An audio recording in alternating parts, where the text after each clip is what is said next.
guys, this is a have fun. இன்னைக்கு லைட்டாக பசிச்சு அதனால் பாஸ்தா செய்ய போகிறோம். அதுக்கு தேவையான பொருட்கள் வாங்க பார்க்கலாம். ஃபர்ஸ்ட் அதுக்கு தேவையான முக்கியமான இம்பார்ட்டன்ட் பொருளே பாஸ்தா தான். ஃபர்ஸ்ட் கடாயை ஆன் பண்ணி தண்ணி ஊற்றி ஒரு லைட்டாக ஆயில் போட்டு உப்பு போட்டு பாஸ்தாவே வச்சு எடுத்து வச்சிங்க. பாஸ்தா அதுக்கப்புறம் உங்கள்கிட்ட கோல்டு வாட்ரு ஐஸ் க்யூப் போட்ட வாட்டர் எடுத்து அது மேலே ஊற்றிடலாம். இப்போ நம்ம பேன் எடுத்து உங்கள்கிட்ட பட்டர் இல்லை, எங்கள்கிட்ட பட்டர் இல்லை, அதனால் நாங்கள் கீ எடுத்துக்கிறோம். நீங்கள் பட்டர் இருந்தால் பட்டர் யூஸ் பண்ணிங்க.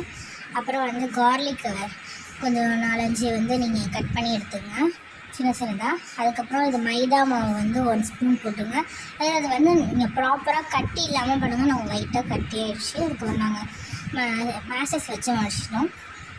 அதெல்லாம் கட்டி இல்லாமல் மிக்ஸ் பண்ணி விட்டுங்க. லைட்டாக உங்களுக்கு தேவைக்கேற்ப பால் ஆட் பண்ணி மிக்ஸ் பண்ணி விட்டுங்க. அதுக்கப்புறம் பெப்பர் தூள் 1 ஸ்பூன், இப்போனா சில்லி ஃப்ளாக்ஸ் 1 ஸ்பூன் போட்டு மிக்ஸ் பண்ணிங்க. அப்புறம் உப்பு போட மறந்துட்டும், நீங்கள் உப்பு போட்டுக்கலாம். உப்பு 1 ஸ்பூன் போட்டு அதுக்கப்புறம் பாஸ்தாவை எடுத்து நல்லா மிக்ஸ் பண்ணி விட்டுக்கலாம். நல்லா ஈவனாக மிக்ஸ் பண்ணி விட்டுக்கலாம். இது நல்லா கொதிக்கணும். அதுக்கு மேலே நம்ம சீஸ் போட்டுக்கலாம். உங்களுக்கு சீஸ் இல்லைன்னா கூட பரவாயில்ல. நல்லா மிக்ஸ் பண்ணி விட்டுங்க ஈவனாக. அந்த சீஸ் அப்படியே சீஸியாக இருக்கணும், அது அப்படியே மிக்ஸ் ஆகணும். சீஸ் இல்லைன்னா கூட பரவாயில்ல.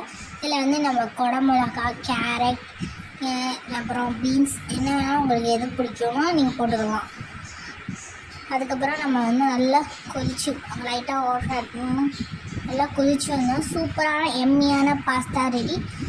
ட்ரை பண்ணுங்கள், லைக் பண்ணுங்கள், ஷேர் பண்ணுங்கள், சப்ஸ்கிரைப் பண்ணுங்கள், பெல் ஐக்கானை கிளிக் பண்ணுங்கள்.